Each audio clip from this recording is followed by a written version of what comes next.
The wrench hit the concrete so hard it cracked, and the most decorated engine specialist in all of Europe wiped his hands, turned to the billionaire standing behind him, and said the 4 words that would haunt her for months. "It can't be fixed." Serena Marchetti stared at her dead father's Ferrari silent cold, condemned by 17 of the finest engineers alive. She was ready to bury it. Then one phone call dragged her to a rusted garage outside Detroit, to a broke single father the whole world had thrown away. He pressed his ear to that dead engine, shut his eyes, and whispered the one thing nobody else dared to say. "This car isn't dead. You people just stopped listening." Before we begin, tell me in the comments what city you're watching from tonight, so I can see just how far this story travels. And if you still believe that one forgotten man can shake the entire world, take a second right now, hit that subscribe button, and stay with me all the way to the very end. The alarm clock in Wade Coleman's bedroom had been broken for 3 years, and he'd never once been late. He didn't need it. His body knew. Every morning at 4:50, 10 minutes before the sun even thought about coming up over the flat, gray sprawl outside Detroit, his eyes opened on their own.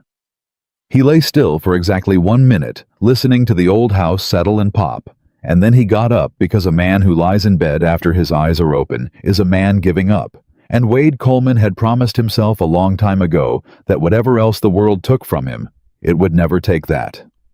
"Dad." The voice came from the doorway. Small, careful. Grace was 9, and she had a way of standing there in her socks with her arms crossed like a little foreman who'd caught the crew slacking. "You're supposed to be asleep," Wade said, buttoning his shirt. "You're supposed to make pancakes on Saturday." "It's Thursday, kiddo." "It's Saturday." Wade stopped. He counted backward in his head, and the girl was right, and something about being wrong in front of his own daughter, about what day it was, made his chest go tight. He worked so many hours, the days had stopped having names. They were just gray, gray, gray, one after another.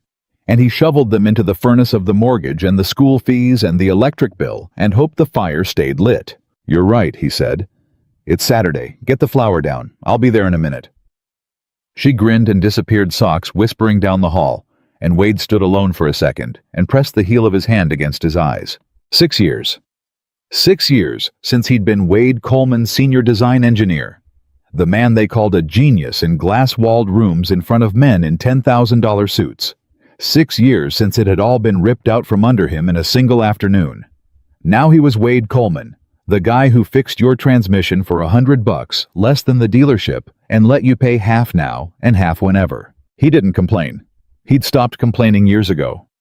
Complaining was just noise, and noise didn't fix anything. They ate the pancakes standing up at the counter, because the kitchen table had a wobble, and Wade hadn't gotten around to shimming the leg. Grace talked the whole time about a girl at school named Bethany, who'd said Grace's shoes were from the wrong store, about a science project on volcanoes, about whether they could maybe someday get a dog. "Dogs eat?" Wade said. "So do I." "You're cheaper." Grace laughed, syrup on her chin, and for one clean second, the tightness in Wade's chest let go completely, and he thought this: whatever else happens, this is the thing. This is the whole thing. Then his phone rang. He almost didn't answer it. It was 6:40 in the morning on a Saturday, and the only people who called at that hour were bill collectors and wrong numbers. But the number on the screen wasn't one he recognized. It had a New York area code, and something about it made the hair on his arms stand up before he could tell himself why. "Coleman," he said. There was a pause on the line, a long one, and then a voice he had not heard in 6 years said very quietly, "Wade, it's Danny." Wade set his fork down. Grace looked up. She was 9, but she wasn't stupid, and she could read her father's face the way he read an engine, by the small things, the things nobody else noticed. She saw his jaw tighten. She saw his eyes go somewhere far away. "Danny Reyes," Wade said. It wasn't a question. It was a name he'd tried to file away and lock in a drawer, and here it was walking around loose again. "Yeah," Danny said. "It's me. Don't hang up, please." "Give me one reason." Because I've got a Ferrari that 17 engineers say is dead, and I think you're the only man alive who can bring it back." Wade laughed.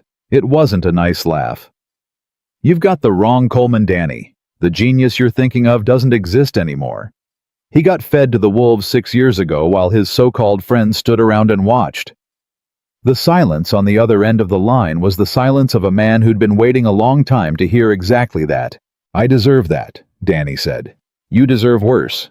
"Wade, I've got a daughter to feed and a customer coming in at 8. I don't have time for whatever this is. Just listen. 30 seconds, then you can hang up and I'll never call you again, I swear on my mother's life." Wade looked at Grace. She was watching him with those big, serious eyes. He carried his coffee out to the back porch, slid the door shut so she couldn't hear, and leaned against the rail in the cold. 29 seconds, he said.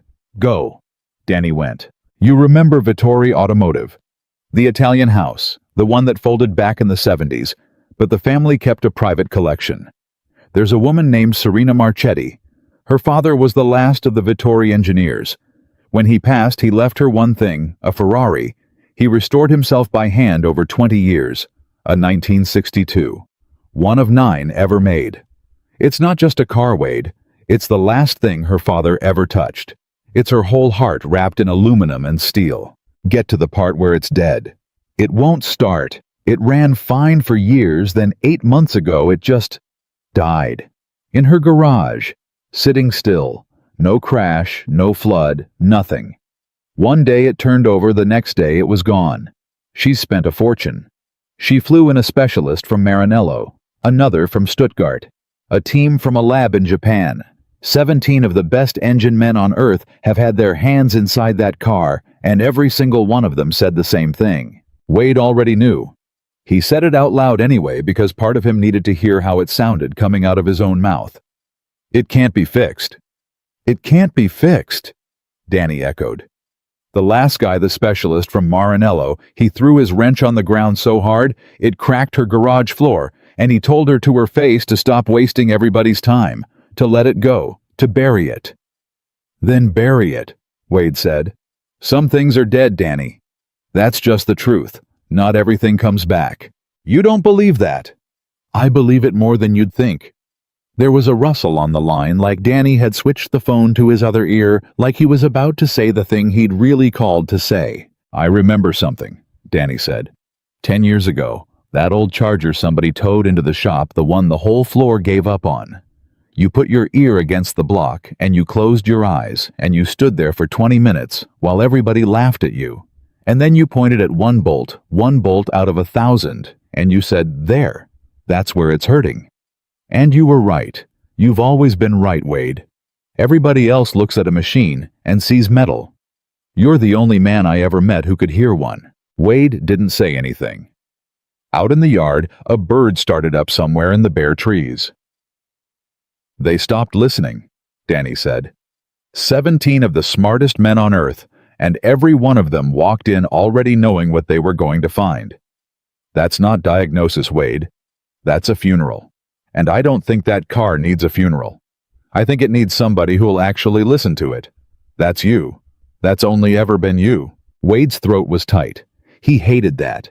He hated that this man who had stood in a conference room 6 years ago and said nothing done, nothing, while they nailed Wade to a wall for a mistake that wasn't his, could still reach into his chest and find the one string that hadn't been cut.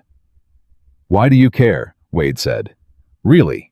After all this time, why does Danny Reyes suddenly care whether some rich woman's car runs?" The line was quiet for a moment. "Because I've spent 6 years knowing what I did to you," Danny said. "And I can't fix that. But I can do this. I can put you in a room where the truth about what you can do stops being a secret. Serena Marchetti has more power in one phone call than you and I will make in our whole lives. If you fix that car, if you do the impossible thing 17 men said couldn't be done, she will owe you. And I think the world owes you, Wade. I think it's owed you for 6 years." Wade looked back through the glass door. Grace had climbed onto the counter and was trying to reach the syrup to put it away up on her tiptoes, tongue between her teeth. Careful, so careful, exactly the way he'd taught her to be careful. "I've got a customer at 8, Wade said. But the fight had gone out of his voice, and they both heard it. "I'll pay you 5,000 just to look," Danny said. "Just to walk around it once and tell her yes or no. Win or lose, you keep the 5. That's a month of school fees, Wade. That's a dog for your kid." Wade shut his eyes. "How do you know about my kid?" he said quietly. "Because I never stopped keeping track of you," Danny said. "Not once. And I'm sorry. For all of it. Let me start making it right." Wade Coleman stood on his cold back porch with the coffee going lukewarm in his hand, and for the first time in 6 years, he let himself remember what it had felt like to be the man in the room everyone turned to when the impossible thing landed on the table. He remembered the hum of it. The click when a problem that had beaten 100 smart people finally opened up under his hands like a lock finding its key. He'd told himself he didn't miss it. He'd told himself that for 6 years. He'd been lying. "When?" he said. Danny let out a breath like a man who'd been holding it for a decade. "She can be there today. She's already in the country. She's got the car on a flatbed, Wade. She's been driving it around the whole Northeast looking for one man who'll say yes. Everybody said no. Everybody. She's about to give up on it forever." "Today," Wade repeated. "Say the word and I'll send her your way right now." Wade looked at his daughter one more time. She'd gotten the syrup up onto the shelf. She turned around on the counter, saw him watching through the glass, and waved at him with both hands beaming like he'd just walked back from the war. "Send her," Wade said, and hung up before he could change his mind. He didn't tell Grace what the call was about. Not right away. He made her promise to spend the morning at Mrs. Petrov's next door, the old woman 2 houses down who watched Grace when the shop got busy and never took a dime for it, just fresh bread and a jar of pickles whenever Wade could spare them. Grace didn't want to go. She could tell something was happening, something big. Kids always can. "Is it a good thing or a bad thing?" she asked him at the door. Wade crouched down to her level. He put both hands on her shoulders. "I don't know yet," he said, because he never lied to her, not even the small kind. "But I'll tell you the second I do. Deal. Deal."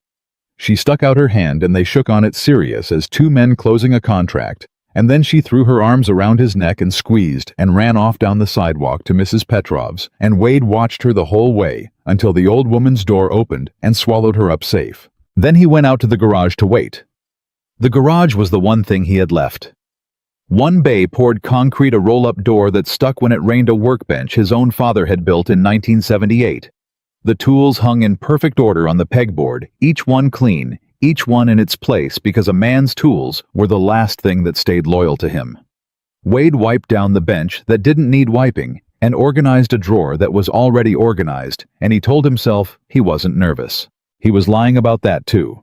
The flatbed came at 10:30. He heard it before he saw it, the low diesel grind of a truck too big for his little residential street air brakes, hissing gears dropping. He walked out onto the cracked driveway and stood there with his arms crossed and watched it back up, and there, chained down on the bed under a fitted cover, the color of storm clouds, was a shape he would have known anywhere. Long hood, low haunches, the unmistakable curve of a machine built in an age when men made cars the way they made cathedrals by hand on their knees for the glory of it. A black Mercedes pulled up behind the truck. The driver got out and opened the rear door. Serena Marchetti stepped out into the gray Michigan light, and even Wade, who had spent 6 years scrubbing every trace of that other world out of his life, understood in 1 second that he was looking at power. She wore no jewelry. She didn't need any.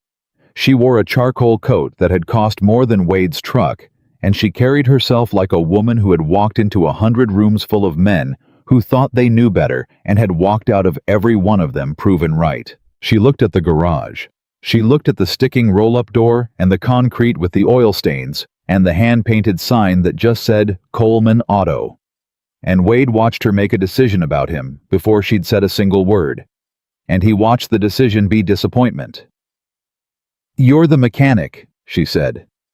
It wasn't a question. It was the same tone the man from Maranello must have used when he threw his wrench. "I'm Wade Coleman." Danny Reyes told me you were an engineer. I was. What happened? Wade held her gaze. 6 years ago, that question would have gutted him. Now it just sat there between them, an old wound with a scar over it. Long story, he said. You didn't drive a Ferrari on a flatbed across 4 states to hear it. You want me to look at your car or not? Something flickered behind her eyes. She wasn't used to being talked to like that, but she also wasn't used to men who didn't flinch, and Wade could see her recalibrating, moving him from one column to another in that ledger she kept behind her eyes.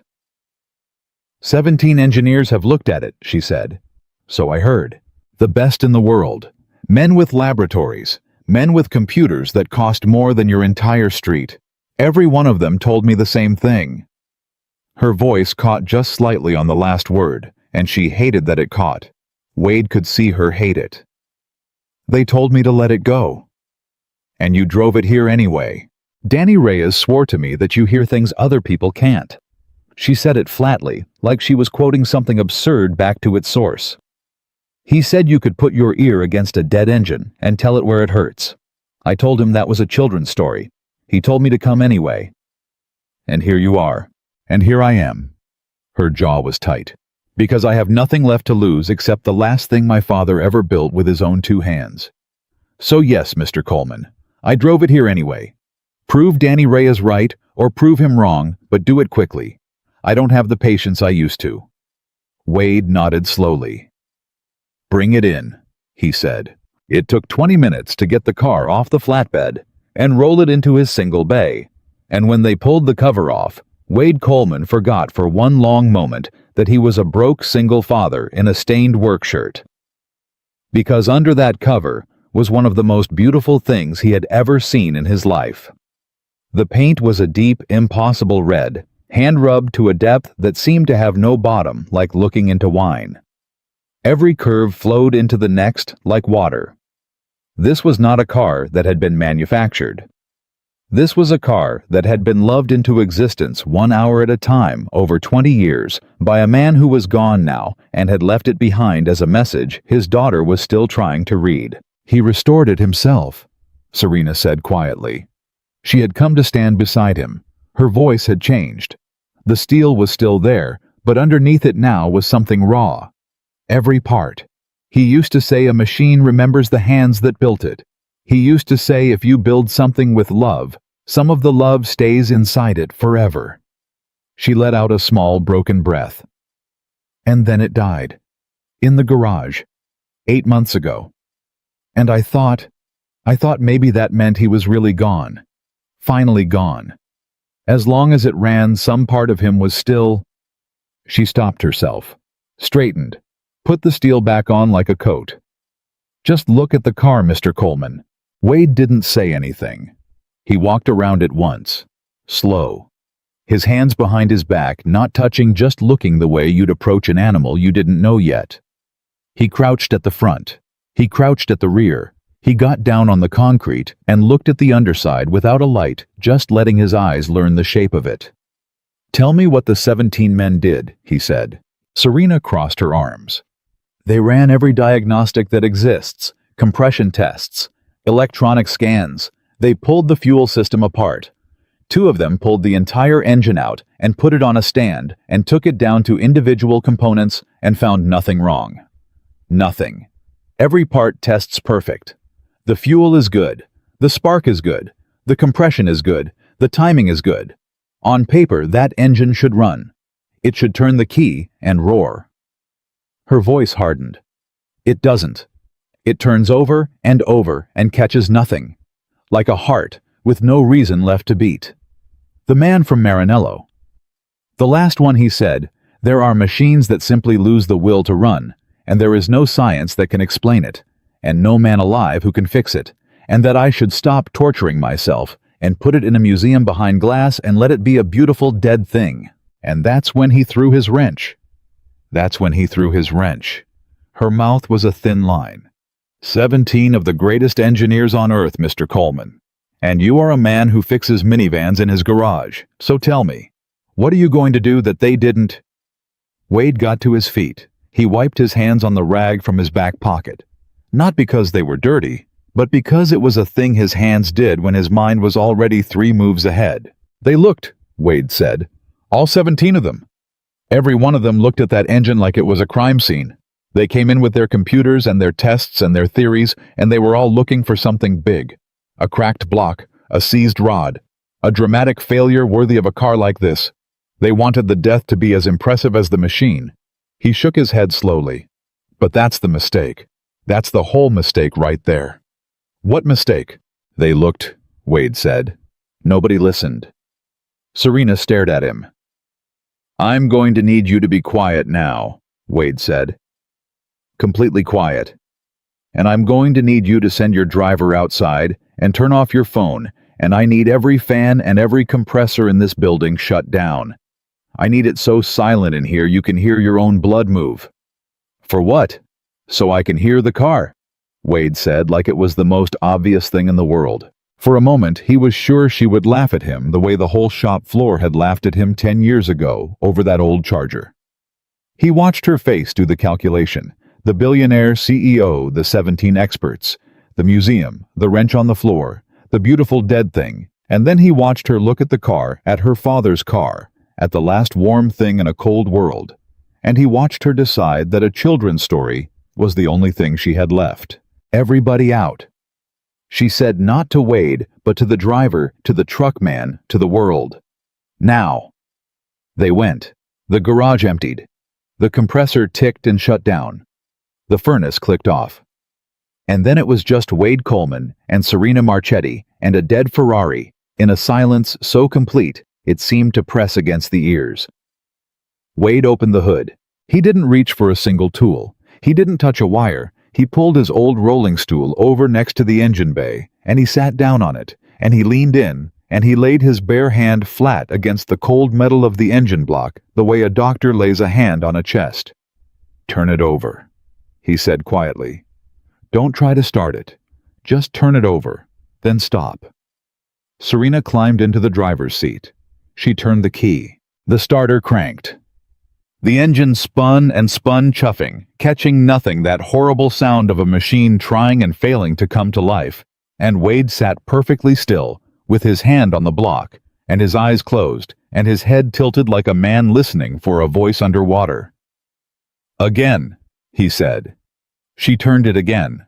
Crank, crank, crank. Nothing. Again. Crank, crank. Nothing. An hour passed like that. Wade moved his hand a few inches at a time, across the engine, resting it here, resting it there. His eyes always closed, his face gone somewhere, the way it went. Serena watched him from the driver's seat, and at first she watched with the flat-tired contempt of a woman who had already spent a fortune on smarter men than this one. But somewhere in that hour, the contempt drained out of her because she had never in her life seen anyone touch a machine the way this man was touching hers. Not like it was a problem to be solved. Like it was a person he was trying to comfort. Like it was hurt and afraid, and he was telling it without any words that somebody was finally here. "Once more," Wade murmured. "Slow." She turned the key one last time. The engine spun. And this time, Wade Coleman was not listening to the engine at all. He had stopped listening for the loud thing an hour ago. He'd let the loud sounds go, the crank, the fuel pump, the whir of the starter, all the big obvious noises the 17 men had chased around and around. He let all of it fall away, and underneath it, faint, buried, almost nothing at all, he heard it. A tick, not a knock, not a bang, not a grind. Just the tiniest, softest, most patient little tick, so small, no microphone would ever have caught it under all that noise. So small, no man who came in looking for a catastrophe would ever have stooped low enough to notice. A tick, once per revolution. Like a heart with one valve just barely closing wrong. Like a whisper from something that had been trying to tell the truth for 8 months while 17 brilliant men shouted questions at it. Wade's eyes opened. His breath went out slow. He knew that sound. He had heard that exact sound one time before in his life on a test bench 6 years ago in a lab that no longer let him through its doors. He had heard it because he was the one who had designed the part that made it. He had heard it and understood it before the whole world decided he was a fraud and threw him out into the cold. Serena had stopped cranking. She was watching his face through the windshield. She had spent a lifetime reading rooms, reading boards, reading the exact half-second a man decided whether to lie to her.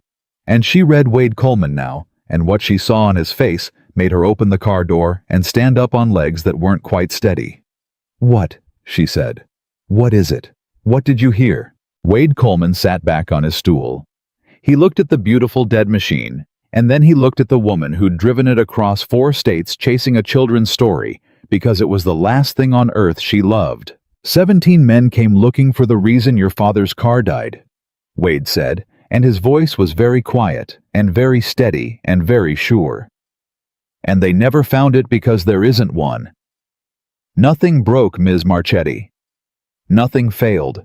This engine tests perfect because it is perfect. Every part in it is doing exactly what it's supposed to do." "That's impossible. It won't run." "It won't run," Wade agreed, "because of one thing so small, nobody thought to get low enough to hear it.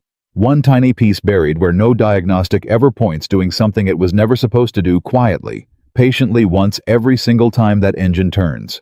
They didn't miss it because they weren't smart enough. They missed it because they were looking for a scream." He put his hand flat against the block one more time, gentle, almost tender. "And this car has only ever been whispering." Serena Marchetti stood in the middle of a stained garage outside Detroit.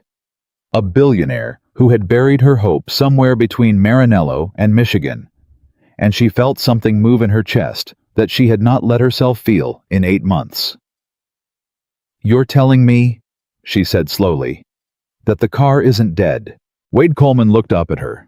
And for the first time since the phone had rung that morning, for the first time in 6 long years, the man they'd thrown away, the forgotten genius, the nobody in the stained work shirt, looked exactly like the man he used to be. "The car isn't dead," Wade said. "It never was. Everyone just stopped listening." The words hung in the air of the garage for a long moment, and Serena Marchetti did something Wade Coleman had not expected. She sat down. Not in the driver's seat of the Ferrari, but on the cold concrete floor of his single-bay garage in her charcoal coat that cost more than his truck right there on the oil-stained ground, and she put her face in her hands and she did not make a sound. Wade didn't move to comfort her. He'd learned a long time ago that some grief needs room more than it needs arms. He just sat on his stool with his hand still resting on the engine block, and he waited.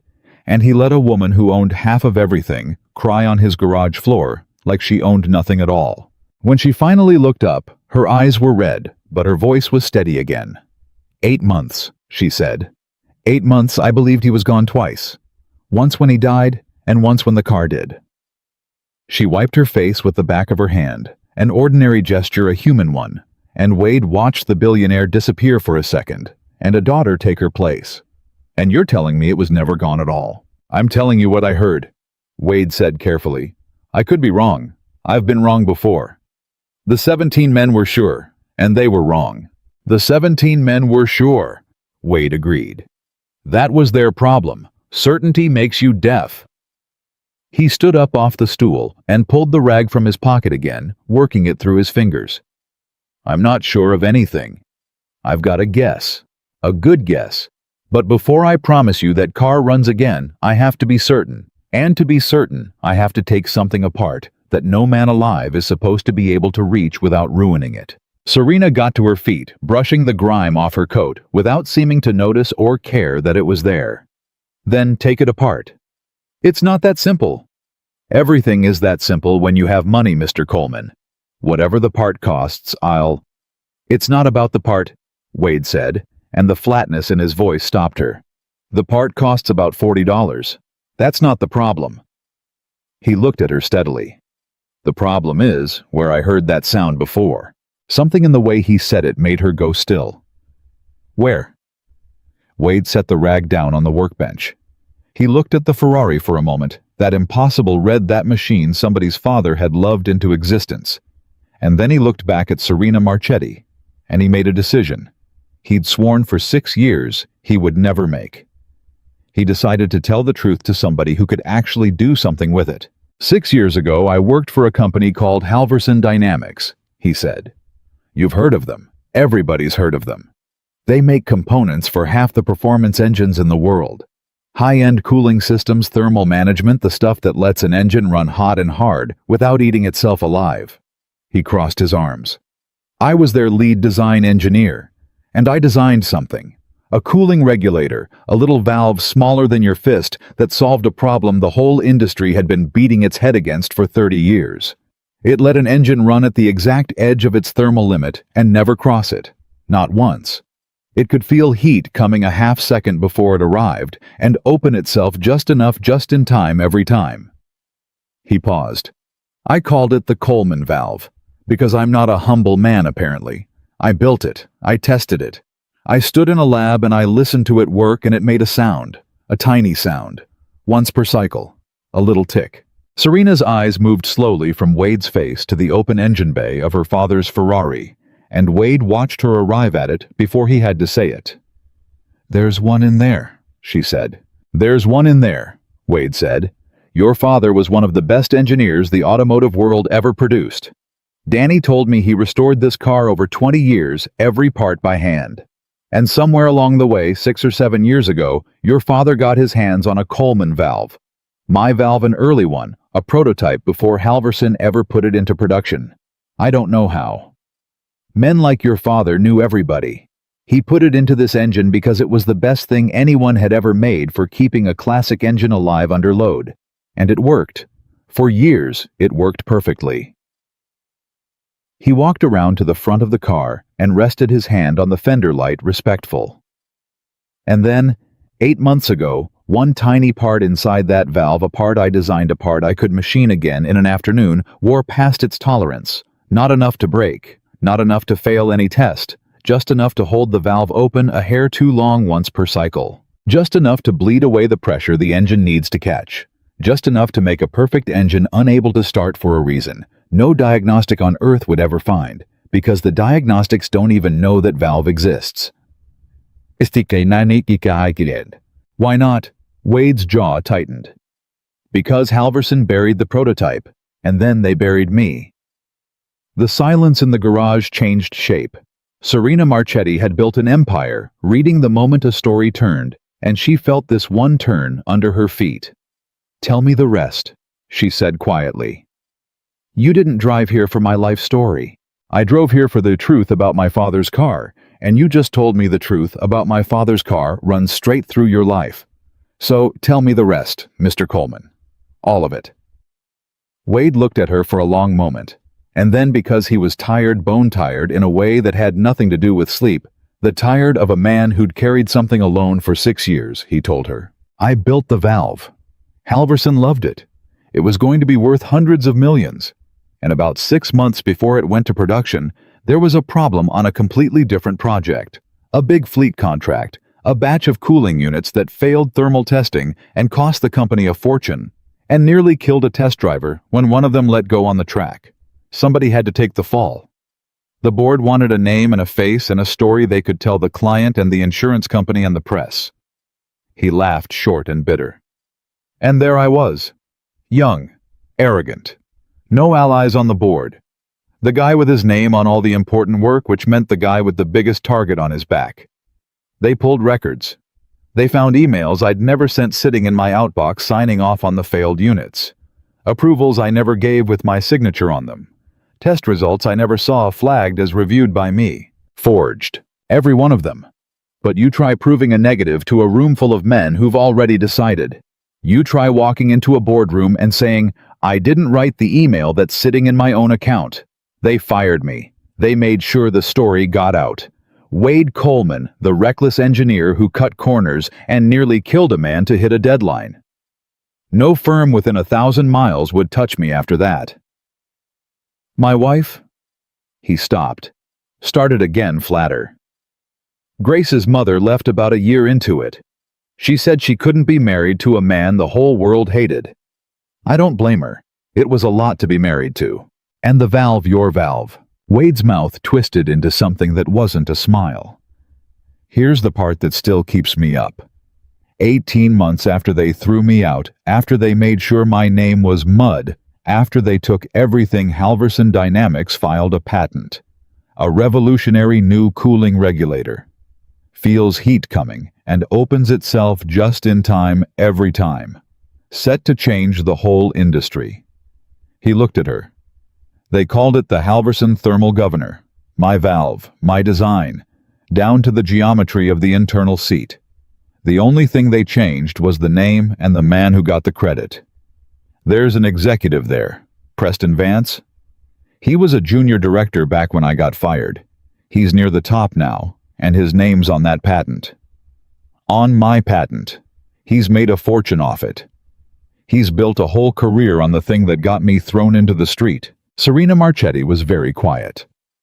So you understand now, Wade said, why this isn't simple. That valve in your father's engine, it's an early one. A prototype. The real one. The original.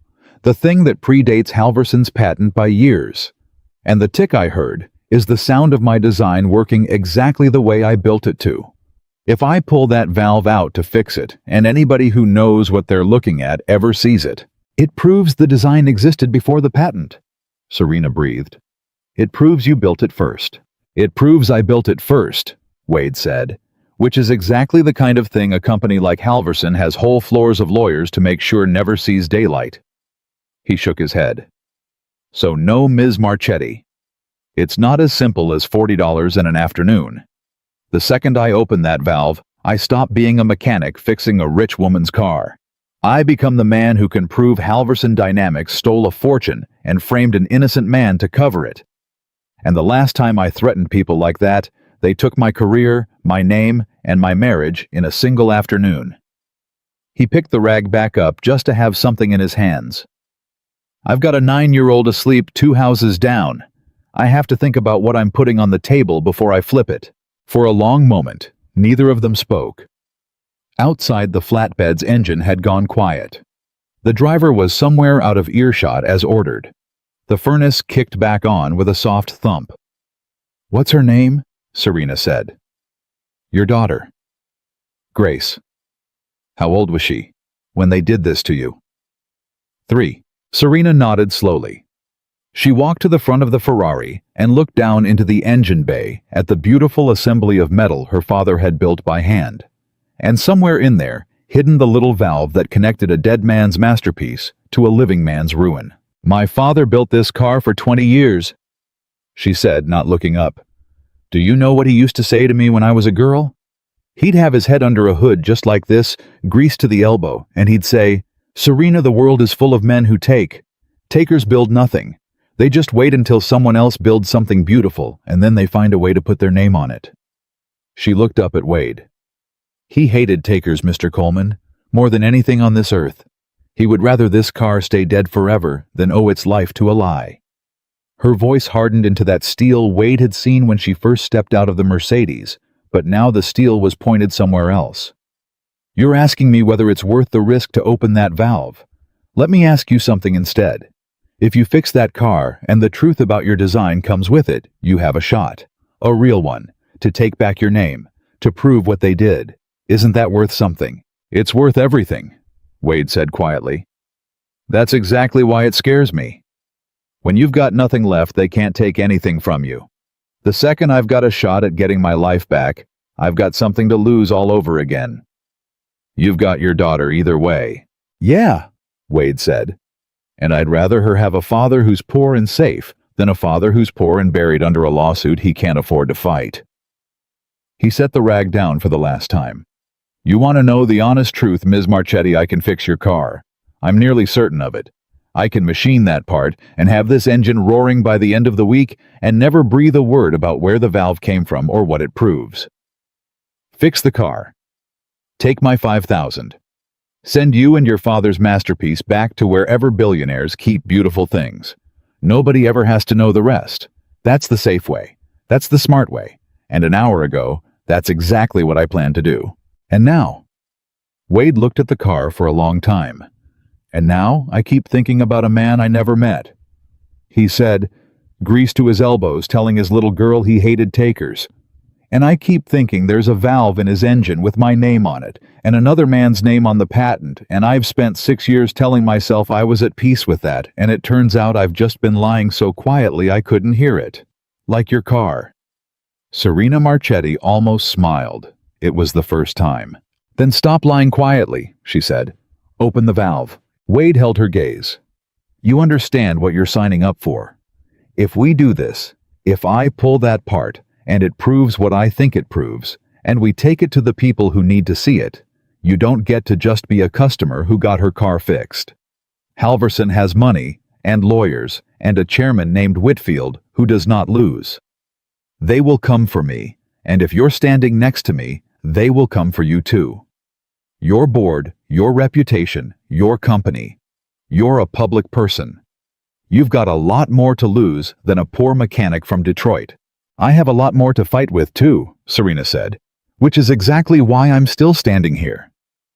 She pulled off her coat, folded it once, and laid it over the workbench like she was rolling up her sleeves.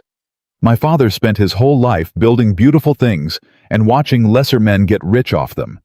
He died with more talent in his hands than the entire board of Halverson Dynamics has in their whole bloodline, and he died in a workshop, not a mansion, because he never once played the game the takers play. I have spent 20 years playing that game and winning it, Mr. Coleman. And do you know what I've learned?" She leaned back against the fender of her father's car. "The takers only win because nobody ever makes them afraid. They've never in their lives sat across a table from someone who couldn't be bought and couldn't be scared. I'd like to be the first. On behalf of my father, and on behalf of a 3-year-old who lost her daddy's good name before she was old enough to spell it." Wade Coleman stood in his garage and looked at a woman he had known for 2 hours and felt something he had not felt in 6 years, something he'd forgotten the shape of. It took him a second to name it, and when he did, it startled him. Hope. It was hope. "All right," he said. His voice came out rougher than he meant it to. "All right, but we do it my way. Careful, documented, every step. Because if we're going to open that valve, we're not just fixing a car, we're building a case. And I've learned the hard way that men like Halverson win in the details. So we don't leave them a single detail. Tell me what you need." "A camera. A good one on a tripod running the whole time I've got that engine open, so there's a record no one can claim was faked. A lawyer, not one of yours. They'll say you own me. We need somebody clean, somebody with no connection to either of us, who can say under oath." She watched me pull an original prototype valve out of a 20-year restoration that predates Halverson's patent by years. "And I need you to say nothing to anybody. Not your board, not your assistant, not the man who drove that flatbed. Nobody knows what's in this garage until we're ready for everybody to know at once. Because the moment Halverson hears the name Wade Coleman and the word valve in the same sentence, this stops being a car repair and starts being a war." Serena took out her phone. "The lawyer I can have here tomorrow morning, Rachel Bennett. She's not mine. She's the one lawyer in this country who's beaten me in court, which is exactly why I trust her. The camera I'll have within the hour." She looked up at him. "What do you need for the part itself?" "That's the strange thing," Wade said, and for the first time, a small, real smile touched his mouth. "For the part itself, all I need is what's already on that wall." He nodded toward the pegboard, toward the tools hung in perfect order toward the lathe in the corner that had been his father's. "That's the whole cruel joke of it, Ms. Marchetti. They took my career, my name, my marriage, my future. And the thing I need to undo all of it costs $40 in stock steel and one long night at a lathe I've had the whole time. I could have machined that part in my sleep 6 years ago." He looked at his own hands. "I've been sitting on the answer to my entire life in this garage the whole time. I just never had a reason to go looking for it. Nobody ever brought me the right car." Serena looked at the Ferrari. "My father's car." "Your father's car," Wade said. 17 of the best engineers in the world drove right past the thing that could clear my name because they came looking for a scream. And a dead man I never met left it in my garage anyway." Serena was quiet for a moment. "You believe in that things happening for a reason. I believe I've got a dead engine, a stolen patent, and a 9-year-old who deserves to grow up knowing her father wasn't the man they said he was. Wade said, I don't need it to be fate. I just need it to be true. And it's true. He walked to the pegboard and took down a set of calipers, and his hands, Serena noticed, had stopped hesitating. They moved now like the hands of the man he used to be. Get me the lawyer and the camera. I'll get you the part. And then we'll wake your father's car up, and while we're at it, we'll wake up a few people who thought I was never getting up again. She made the calls right there in the garage, standing next to the Ferrari, and Wade listened to a billionaire quietly rearrange the machinery of the world on his behalf. The lawyer summoned a car, sent the flatbed driver dismissed for the day, with instructions to say nothing to anyone. And while she made them, Wade did something he had not done in 6 years. He pulled the drop cloth off the lathe in the corner. He plugged it in. He listened to it spin up that old familiar whine, and he felt 6 years of rust break loose somewhere inside his own chest. By the time Grace came home at dusk, Mrs. Petrov walking her up the drive, the old woman squinting suspiciously at the black Mercedes still parked out front. Wade had already made the first rough cut of the part in his head 100 times. He knew the geometry. He'd never forgotten it. You don't forget the shape of the thing that broke your life. Dad?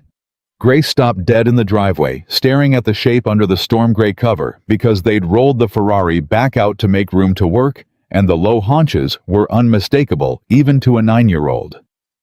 Dad, is that a... It's a Ferrari, baby. In our garage. In our garage. Grace looked at the Mercedes and at the elegant woman standing next to it, who was watching her with an expression Grace couldn't read, and then back at her father, and Wade saw her doing the same math he'd taught her to do on everything. The careful, watchful math of a kid who'd learned early that good things and bad things both showed up wearing suits. Is it a good thing or a bad thing? Grace asked, exactly as she had that morning. Wade crouched down to her level the way he always did. I told you I'd tell you the second I knew, he said. Remember, we shook on it. We shook on it. So here's what I know. He put both hands on her shoulders. You remember how I always tell you when something's not working. The answer is almost never the loud thing. The answer's almost always the quiet thing. Everybody's too busy to hear. Grace nodded slowly. She'd heard it 100 times standing on a stool beside him at the bench. Today, somebody brought me a car that 17 very smart people said couldn't be fixed, Wade said. And I listened to it. And it was telling the truth the whole time. Everybody was just too busy being smart to hear it. He paused. And listening to it, Gracie listening to it, told me something else too. Something about me. About the thing that happened to me a long time ago before you were big enough to remember. Something I stopped listening to because it hurt too much. Grace's face had gone very serious. Is it the thing you don't talk about? Wade blinked. He'd never said a word about Halverson to her. Not one word. How do you know I don't talk about it? Because you don't talk about it, Grace said simply with the terrible clarity of a child. There's a thing. Everybody can tell there's a thing. You go quiet on the same day every year, in October. She looked at him steadily. I'm not a baby dad. I've known there was a thing for a long time. I just never asked because it makes your face go like it's going right now. Wade Coleman knelt on his cold driveway and looked at his daughter, his careful, watchful, whip-smart 9-year-old who had known for years that her father was carrying something and had loved him enough to never make him name it, and something in him broke open that had been sealed shut for 6 years. Yeah, he said, and his voice wasn't steady at all. It's the thing. And I think today might be the day I finally start fixing it. Not just the car. The thing.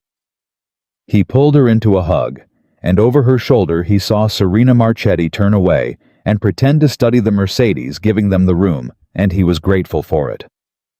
It's going to be a good thing, he said into Grace's hair. But it might get scary first. Some people did something bad to me a long time ago, and I've got a chance to prove it. And people who do bad things don't like getting proven wrong. So there might be some loud days coming, some hard days. But I need you to remember what I always tell you. The answer's the quiet thing, Grace said into his shoulder. Not the loud thing. That's my girl. She pulled back and looked at him, and there were tears standing in her eyes. But she didn't let them fall, because she was her father's daughter, and her father didn't let them fall either. "Are we going to be okay?" she asked. And Wade Coleman, who for 6 years had answered every version of that question with the careful hedging of a man who couldn't afford to promise anything, looked at his daughter and did something reckless. He made a promise. "We're going to be better than okay," he said. "I'm going to get us our name back, Gracie. The real one. The good one. I promise." That night, after Grace was asleep, after Mrs. Petrov had been thanked and sent home with a jar of the last of the pickles, Wade Coleman went back out to the garage. Serena had gone to a hotel in the city with instructions to return at 8 with the lawyer. The camera she'd promised had already arrived by courier, and Wade set it up on its tripod exactly the way he'd asked, framing the engine bay, and he turned it on, and he spoke to it. "My name is Wade Coleman," he said to the lens alone in his garage at midnight. "Formerly lead design engineer at Halverson Dynamics. Today is the 11th. In a few hours, I'm going to open a cooling regulator inside a 1962 Ferrari restored privately by the late Aldo Marchetti. I believe that regulator is an original prototype of my own design predating U.S. patent filed by Halverson Dynamics under the name Halverson Thermal Governor. I'm making this recording so that whatever happens next, there's a record that starts here tonight with the truth." He paused, looking into the lens. 6 years ago, they told the world I was a man who cut corners and nearly got somebody killed. I've spent every one of those 6 years fixing other people's cars in this garage and letting the world believe it. I'm done letting them believe it. He reached out and gently patted the fender of the Ferrari, the way you'd reassure a patient before surgery. "So let's find out if a dead man's car can wake up a living man's life." He switched the overhead light to the bright work lamp, and he pulled on his gloves, and Wade Coleman, the forgotten genius, the nobody in the stained work shirt, the single father.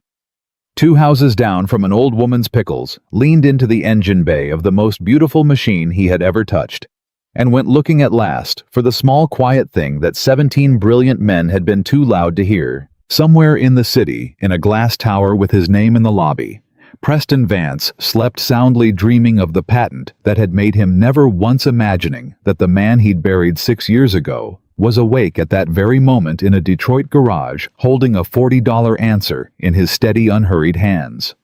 And in a hotel room across town, Serena Marchetti sat awake by the window with her father's photograph in her lap, and told a dead man quietly that she thought she'd finally found someone who hated the takers as much as he had. He worked until the sky outside the garage window went from black to the color of dishwater, and when he finally pulled the valve free of the engine, he sat down hard on his stool and stared at it in his open palm for a long time before he could make himself believe it was real. It was smaller than his fist, just like he'd told her. A little cylinder of machined steel darkened with years of heat cycles, and along one side where the casting met the bore was a mark. Not a serial number, not a factory stamp. A set of initials scratched into the metal with the point of a scribe by a young man's arrogant hand 6 years ago. W.C. He'd done it to every prototype he ever made. A private signature, a habit his supervisor had told him a dozen times to quit. He'd never quit. And now at 6 in the morning, in a garage outside Detroit, that stupid, arrogant habit was sitting in his palm like a key. "There you are," Wade said softly to the valve, to the boy who'd scratched those letters to the man he'd been before they took everything. "There you are." At 8 o'clock, the black Mercedes came back up the drive, and this time there were 2 people in it. Serena Marchetti got out first, and behind her came a woman Wade knew immediately was Rachel Bennett, because she moved through the world like a person who had never once been intimidated by a room. She was maybe 60, silver hair cut short, a canvas bag over one shoulder that had clearly seen more courtrooms than most lawyers see in a career, and she looked at Wade's garage and his sticking door and his hand-painted sign the way an appraiser looks at an estate cataloging weighing missing nothing. "You're the mechanic," Rachel Bennett said. And it was the 3rd time in 2 days someone had opened with that line, but she said it differently. She said it like a question she already suspected had a complicated answer. "I'm Wade Coleman. Serena tells me you might be about to hand me the most interesting case of my career, or the fastest way to get us both sued into the ground, and she isn't sure which. Rachel set her bag down on the workbench. So, before I let either of you say another word, I want you to understand something. I don't do faith. I don't do feelings. I know it in my gut. I do evidence. If you've got something real, I will fight harder for you than any lawyer in this country. But if this is a story you've told yourself so many times, it feels true. Tell me now, and I'll drink your coffee and drive back to the city, and we'll never speak of it again. She looked at him levelly. So, which is it? Wade Coleman opened his palm and showed her the valve and turned it so the morning light caught the 2 scratched letters on the side. Rachel Bennett bent close. She took a pair of reading glasses from her breast pocket and put them on, and bent closer, and Wade watched a woman, who did not do feelings, go very still. "Those are my initials," Wade said. "I scratched them into every prototype I ever built. Halverson's own records will show I had a documented habit of doing it. My supervisor wrote me up for it twice. It's in my personnel file, the file they've still got in a drawer somewhere. This valve came out of an engine that Aldo Marchetti restored over 20 years, and the restoration is documented receipts, photographs, and insurance appraisal. If we can establish that this valve was installed in that engine before the date Halverson filed their patent, then their patent is built on a design that provably predates it." Rachel finished, still looking at the valve. "And a prior art claim, that specific and that physical, doesn't just threaten the patent. It reopens the question of why you left the company. Because a man doesn't quietly walk away from the most valuable design of his career and let someone else patent it 18 months later. Not unless something was done to make sure he couldn't fight back." She straightened up and took off her glasses and looked at Wade Coleman with an expression that had somewhere in it the first flicker of the fight he'd been promised. "You were fired for cause. Gross negligence. Falsified approvals. I never falsified anything." "I believe that's what you believe," Rachel said. "That's not the same as evidence. What have you got?" And that was when Wade Coleman walked to the back of his garage to a cabinet he kept locked and took out the old toolbox, a battered red steel toolbox that had been his father's, and set it on the bench and opened it. There were no tools inside. There hadn't been for 6 years. Instead, there were folders, notebooks, a stack of dated engineering journals in his own tight handwriting, a hard drive in an anti-static bag, printed emails, copies of forms. 6 years, Wade said quietly. Everybody thought I just crawled off to lick my wounds. And mostly I did. But every October, on the day they fired me, I'd sit down at this bench and I'd add to it. Everything I could remember. Everything I could still get my hands on. Every design journal I'd taken home before they locked me out. They never thought to ask for the personal notebooks. They figured a broken man wasn't a threat. Timestamps. Version histories on the hard drive that show the valve design maturing month by month, dated by the file system for 2 full years before Halverson ever filed. My original testing logs. And he pulled out a single folder thinner than the rest, and his hand was not quite steady. The emails, the forged ones, the approvals with my signature that I never gave. I couldn't prove they were forged 6 years ago, but I kept them. And I always thought if I ever got them in front of somebody who knew what to look for the metadata. The metadata, Rachel Bennett said, and now she was not appraising anymore. Now she had crossed some line inside herself. On a forged internal email will show when it was actually created and by whom, regardless of what the visible date says. She looked at the thin folder in his hand like a woman looking at water in a desert. You have the original files, not printouts, the actual files, on the drive. I made 3 copies. One's in a safe deposit box. One's with a friend in another state. This one never leaves the garage. Rachel Bennett sat down slowly on the edge of Wade's stool, which put her at eye level with the toolbox full of 6 years of a wronged man's patience, and for a moment she didn't say anything at all. Then she looked up at Serena. You told me he was a mechanic, she said. He is a mechanic, Serena said. "He's a mechanic, the way a landmine is a paperweight." Rachel stood back up, and something had changed in her entirely. Some professional switch had been thrown, and when she spoke again, it was fast and precise, and Wade understood he was watching a different kind of expert do the thing they were built to do. "All right, here's how this works, and you're both going to do exactly what I say, or I walk. First," she pointed at the camera on its tripod still running. "That's good that stays on, but from now on, I control the record because a defense attorney will tear apart anything that looks staged. And we are going to do this so clean it squeaks. Second, we do not fix that car today.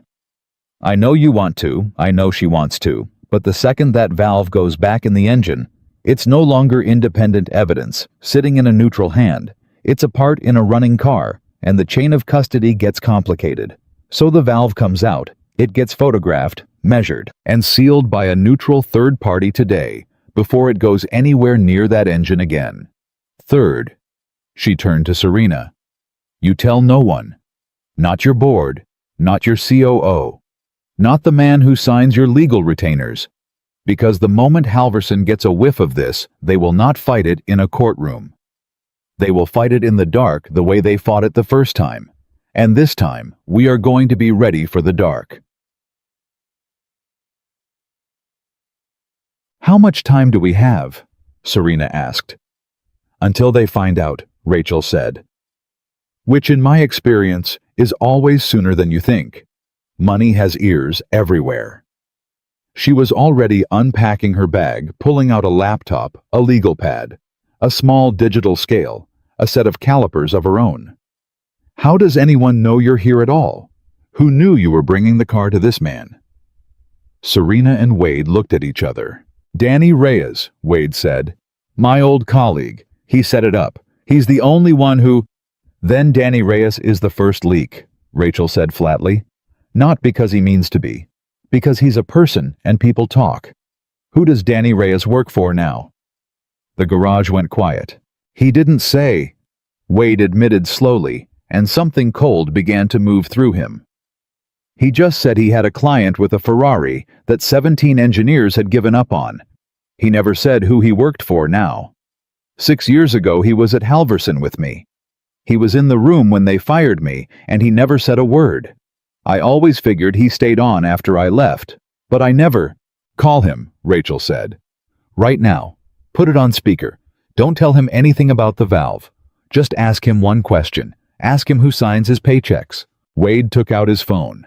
His thumb hovered over Danny's number, and a whole different fear opened up under him, a fear that had nothing to do with lawyers or patents. Because if Danny Reyes had led him into this, if the whole thing, the phone call, the guilt, the "let me make it right," was a hook with something on the other end of the line, then Wade Coleman had rolled his daughter's whole future into a garage with the wolves. He pressed the button. He set the phone on the bench. It rang twice. "Wade." Danny's voice came through warm, a little too quick. "How'd it go? Did you look at the car? Did you— Who do you work for now, Danny?" There was a pause. Half a second. But Wade had spent his whole life hearing the small quiet thing under the loud thing, and he heard it in that half second, heard the whole story in the length of that silence.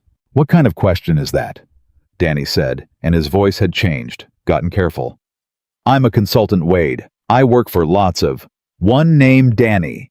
Who found you the Marchetti job? Who told you about a Ferrari with 17 dead engineers on it? Because you didn't stumble onto that. Somebody handed it to you. Who?" The silence this time was longer. Rachel Bennett was watching the phone like a hawk watches grass move. Serena had gone pale. "Wade, listen to me," Danny said finally, and all the warmth was gone, now replaced by something that sounded almost like fear. It wasn't supposed to look. You have to understand they came to me. Months ago. A man named Vance. Preston Vance. From Halverson. He knew I used to work with you. He knew we were friends. He offered me a lot of money to keep tabs on you. That's all it was supposed to be. Just tell them where you were, what you were doing, whether you were ever a threat. And I told them the truth. which was that you were fixing minivans in a garage and you were never coming back, and they paid me, and I hated myself. But it was money, Wade. I was drowning. And the Ferrari, Wade said. His voice was terribly quiet. They set it up, Danny whispered. The Marchetti car. Vance knew Aldo Marchetti had one of your prototype valves. Halverson had records they'd tracked every early unit that ever left the building, because they were terrified one would surface. When the car died and Serena started looking for someone to fix it, Vance saw a chance. He didn't want it fixed, Wade. He wanted it to fail. 17 engineers, and every one of them was steered primed to write it off, so that eventually she'd give up and put the car in a vault where nobody would ever open that engine. And I was supposed to make sure that if she ever did find somebody stubborn enough to keep looking, it'd be you. Because you'd fix it and stay quiet. Because you were broken. Because a broken man doesn't blow up his own life to reopen a war he already lost. Danny's voice cracked. That was the whole plan, Wade. You were supposed to fix the car and never say a word. I told them you would. God help me, I told them you would. Wade Coleman looked at Rachel Bennett. Rachel Bennett looked at Wade Coleman. And a slow, dangerous smile spread across the old lawyer's face. Mr. Reyes, Rachel said, leaning toward the phone. My name is Rachel Bennett. I'm an attorney. You've just told us on a recorded line that Preston Vance of Halverson Dynamics paid you to surveil Wade Coleman and to steer a Ferrari containing a Coleman prototype valve toward exactly this outcome. Do you understand what that is? Silence. That's not just a stolen patent anymore, Rachel said, and her voice was almost gentle. That's a coordinated effort to bury evidence and defraud a court. That's conspiracy. And you, Mr. Reyes, are currently standing in the middle of it holding a bag. She let it sit for a moment. But you called Wade this morning, and you sounded to my ear like a man who's been sick about this for 6 years. So here's what I'm going to offer you. You can be the man who helped Halverson bury an innocent engineer twice. Or you can be the witness who helped bring them down.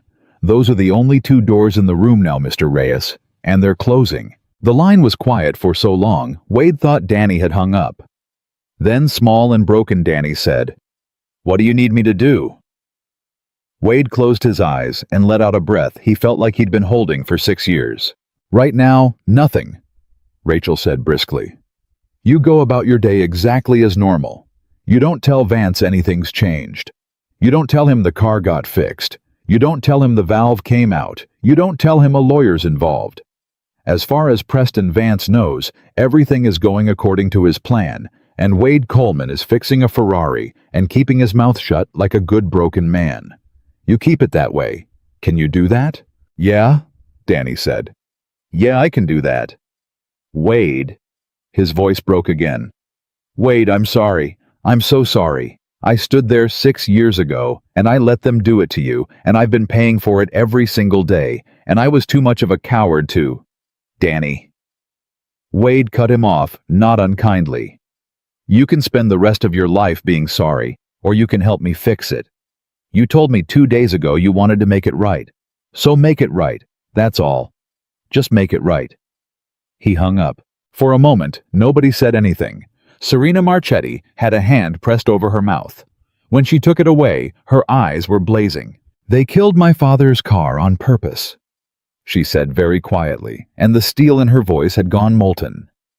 They steered 17 men to lie to my face and let me believe he was gone twice so that a man named Preston Vance could protect a patent he stole. They used my grief.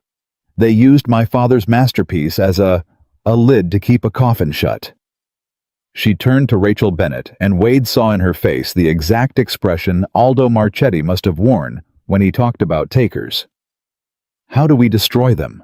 We don't destroy anyone, Rachel said. We do something much worse to men like this. We tell the truth in a room they can't buy, and we make it airtight, and we make it public, and we let it do the destroying for us. She snapped her laptop shut. But we do it in order. The valve first. Neutral third party sealed and documented today. Then I spend a week with that hard drive and a forensic tech I trust with my life. Then, and only then, we decide how and when Preston Vance finds out his broken man learned how to fight. She looked at Wade. And in the meantime, you do the one thing he'd never in a million years expect.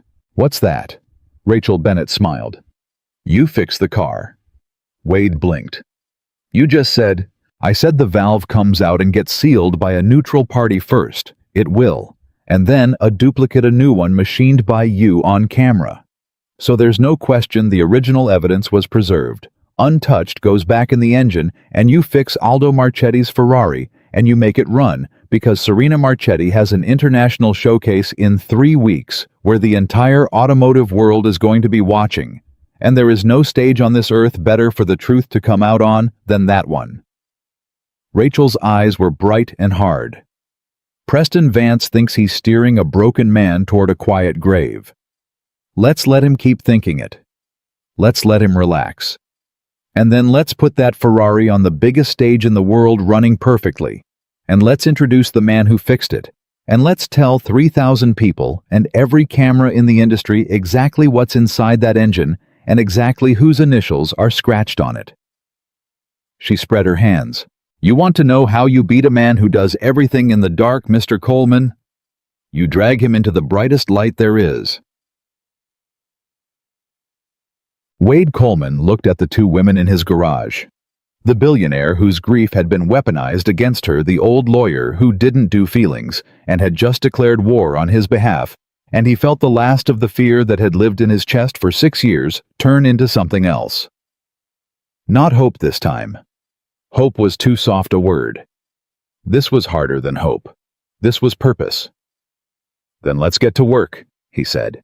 The neutral third party turned out to be a metallurgist from a university lab that Rachel trusted, a nervous, precise young man named Dr. Osei, who arrived that afternoon and spent 2 hours photographing, weighing, measuring, and finally sealing the original valve in a tamper-evident evidence pouch while the camera recorded every second, and Rachel narrated the chain of custody in a flat courtroom voice.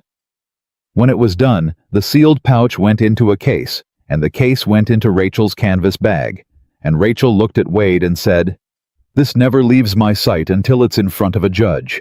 You understand, this little valve is your whole life. I'm going to guard it like it's my own child. And then with the original safely sealed, Wade Coleman finally got to do the thing he'd come alive to do. He machined the duplicate that night on his father's lathe with Grace asleep in the house and Serena watching from the stool and the camera running. It took him 4 hours, and Serena watched every minute of it, watched his hands move with a certainty that had nothing arrogant left in it anymore, watched a man do the one thing in the world he'd been born to do. When the new valve came off the lathe, Wade held it up next to a photograph of the original, and they were identical down to 1/1000th of an inch, except that on the new one on the side where the casting met the bore, Wade had scratched nothing at all. Aren't you going to sign it? Serena asked. Your initials, like the old one. Wade looked at the little valve in his palm. No, he said quietly. The old one I signed because I was a kid who wanted the world to know how smart I was. This one I don't need to sign. He set it down carefully.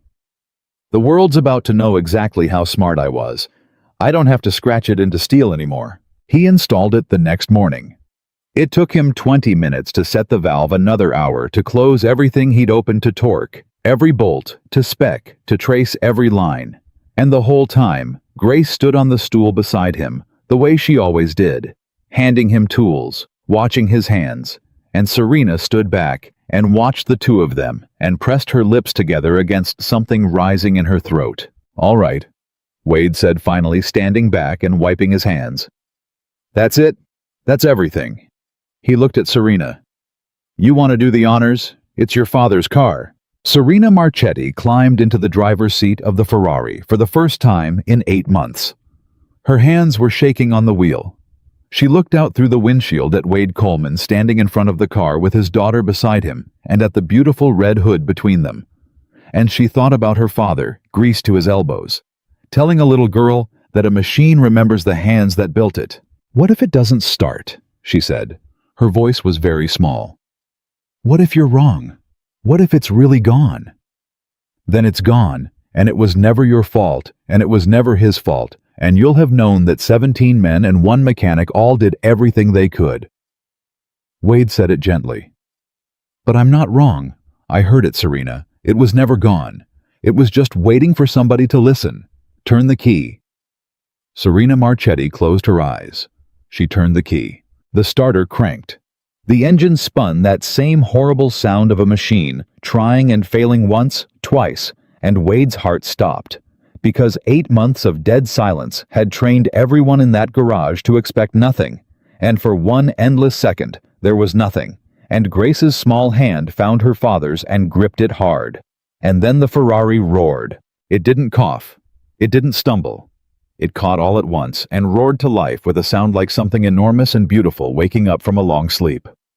A deep, throaty, glorious sound that filled the little garage and rattled the tools on the pegboard and rolled out through the open door into the gray Michigan morning. And it did not stop. It settled instantly into a smooth, even idle, the idle of an engine that was not just alive but happy purring, like it had never been dead at all, like it had only ever been waiting. Serena Marchetti sat in her dead father's car, with her hands frozen on the wheel and the engine singing around her, and she began to cry.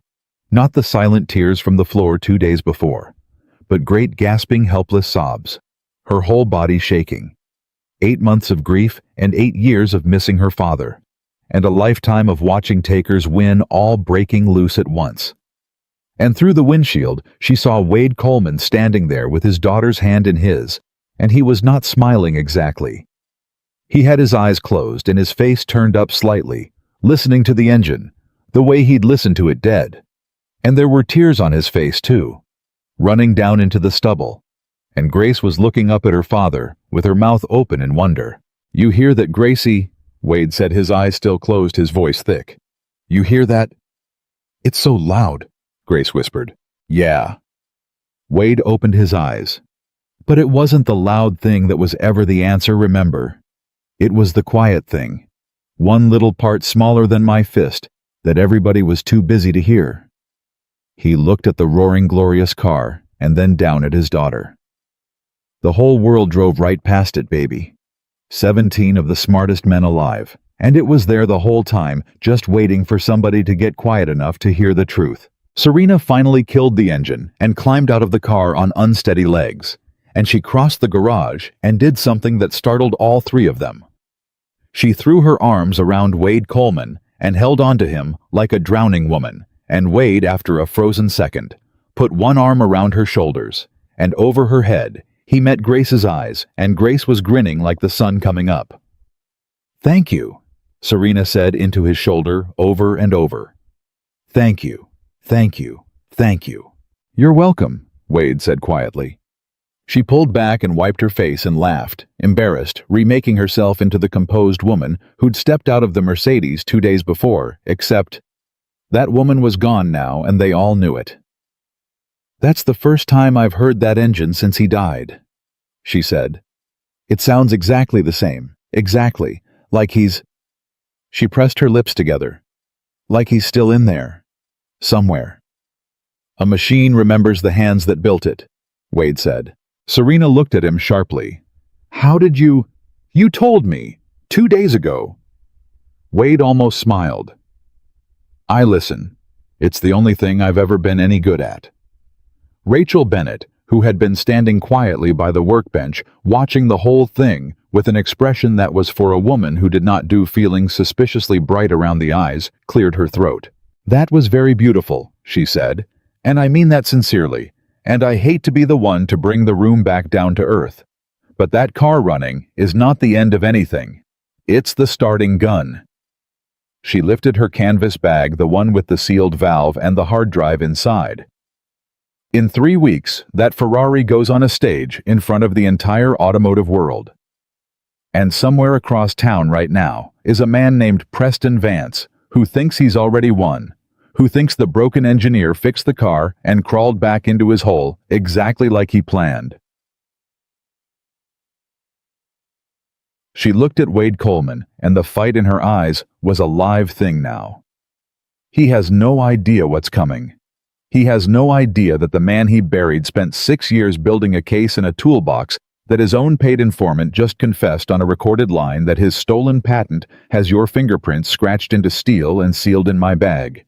He thinks the story's over. She shouldered the bag. We're going to let him keep thinking that, right up until the moment we introduce the whole world to the man who fixed the car that couldn't be fixed. Wade Coleman stood in his garage, one arm still around a billionaire, his daughter's hand in his, a dead man's masterpiece, idling warm and alive behind him. And for the first time in 6 years, he was not afraid of what came next. He was ready for it. They had 11 days of quiet before Preston Vance found out, and Rachel Bennett had been right about everything except the timing. It came sooner than even she expected. She'd spent those 11 days the way a surgeon spends the hours before an operation, methodical, unhurried on the surface, and absolutely relentless underneath. She'd brought in her forensic technician, a soft-spoken man named Curtis, who set up in Wade's spare bedroom with 3 monitors, and did not emerge for 4 days except to eat. She'd taken the sealed valve to Dr. Osie's lab for a full metallurgical dating analysis. She'd pulled the public patent filing and laid it page by page next to the dated design journals from Wade's toolbox, and she'd sat at Wade's wobbly kitchen table with the 2 documents side by side and gone very quiet for a long time. "Wade," she'd said finally, "come look at this." He'd come and looked. She was pointing at a diagram in the Halverson patent, a cross-section of the valve seat, the critical internal geometry, and then at the same diagram in his own notebook dated 2 years earlier. "They didn't just steal your design," Rachel said. "Look at the annotations, right here. There's a design flaw in this early version. You can see it. You caught it yourself. There's a note in your own handwriting 3 pages later where you fixed it." She turned pages in his notebook. "See, you revised it. You improved the seat angle. But the patent," she tapped the Halverson document, "the patent has the flaw, the uncorrected version. They filed the version you'd already thrown away." Wade stared at it. "They didn't have the finished design," he said slowly. "They only had what they could copy off the prototype hardware that was already out in the field. Off units, like the one in Aldo's car. They never had my final notebooks. Those were in my head and in my personal journals, the ones I took home." He looked up at Rachel. "Which means the version in their patent physically cannot have come from any final design document, because no final design document with that flaw ever existed. The only place that exact flawed geometry exists is on the early prototype hardware, and on my dated notebook page where I drew it before I fixed it, which predates their filing by 2 years, Rachel said softly, "and which they can't explain having because the only way to get it is to have copied a prototype they've spent 6 years pretending never existed." She closed both documents. "Wade, do you understand what you have here? This isn't a he said, she said about who thought of what. This is a fingerprint. They photocopied a rough draft and called it their invention, and the draft has an error in it that proves it was copied from your hardware and not developed independently. A first-year law student could win this. I'm going to enjoy it." And so, it might have gone exactly to Rachel's careful plan. The quiet build-up, the airtight case, the showcase reveal 3 weeks out if Serena Marchetti had been able to keep a Ferrari's resurrection entirely to herself. But she couldn't, and it wasn't her fault. She'd told no one about the valve, no one about Wade's past, no one about the case. But she had to explain to her own board why the car her father built, the car she'd publicly written off as unrecoverable, the car 17 engineers had condemned, was suddenly back on the showcase roster. She'd said only that she'd found a specialist who succeeded where others failed. That was all. It was true. It should have been safe. It wasn't. Because one of the men on Serena Marchetti's board played golf twice a month with a man from Halverson Dynamics and mentioned idly over the 9th hole that the CEO had gotten her impossible Ferrari running after all some mechanic outside Detroit apparently worked a miracle. By that evening, Preston Vance knew. And by the next morning, everything changed. Wade was under a customer's Camry when Serena's Mercedes came flying up the drive too fast and stopped too hard, and Serena got out with her phone in her hand and her face the color of ash. "They know," she said. "Wade, they know." He slid out from under the car. "Slow down. Who knows what?" "Vance, Halverson. They know you fixed the car. One of my board members told a Halverson man over golf, and it got to Vance, and—" She held up her phone, hand trembling. "I have a lawyer on my board, my own general counsel, who just got a call from Halverson's legal department.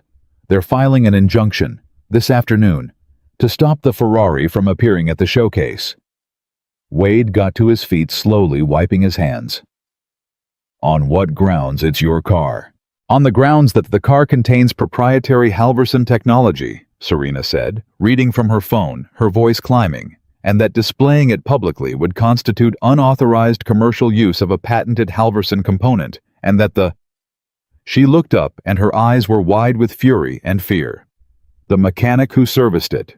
One Wade Coleman is a former Halverson employee bound by a confidentiality and non-compete agreement, and that any work he performed on Halverson technology is a breach of contract, and they are seeking damages and an injunction against both of us, and—" Her voice cracked. "And they named Grace Wade. In the filing, they referenced your personal circumstances and your dependent minor in a paragraph about how the financial damages could be structured. They put your daughter in a legal threat." Wade Coleman went very still. For a moment, the garage was silent, except for the tick of the Camry's cooling engine, and something moved across Wade's face that Serena had not seen before, not in 2 weeks of watching this gentle, careful man. The gentleness didn't leave, it just got a spine. "Call Rachel," he said quietly. "Now." Rachel Bennett arrived 40 minutes later, and she did not look afraid. She looked, if anything, delighted in the grim way of a fighter who's just felt the other guy commit to a punch that's going to leave him wide open. "Good," she said, reading the injunction filing off Serena's phone. "Good, good, good. This is very good." "How is any of this good?" Serena demanded. "They're going to stop the showcase. They put his child in a legal document." "They put his child in a legal document," Rachel said, setting the phone down, "because Preston Vance is scared, and scared men overreach, and an overreaching man hands you the rope. Listen to me, both of you, and listen carefully, because the next 72 hours decide everything." She pulled a chair from Wade's kitchen table and sat, and Wade and Serena sat across from her, and Grace, who had come to the doorway at the sound of raised voices, was waved in by her father, and came to stand at his side, and Rachel, glancing at the girl, did not send her away. First, the confidentiality agreement. "Wade, do you remember signing a non-compete when they fired you?" "I signed a stack of paper the day they walked me out. I didn't read it. He shook his head. "I wasn't in any state to read it." "I've already read it," Rachel said. "Serena's counsel sent me a copy an hour ago. And here's the thing about that agreement, Wade. It's built to protect Halverson's proprietary information, which means to enforce it, they have to first assert that the technology in question is legitimately theirs. They can't come into court and say, 'That man violated our rights regarding the Halverson thermal governor,' without first standing behind the claim that the Halverson thermal governor is genuinely lawfully their invention." She smiled, slow and dangerous. "They just built their entire attack on a foundation we can prove is a lie. The moment they assert ownership of that technology in a courtroom under oath in a filing, they've walked into the one room where I get to open that toolbox.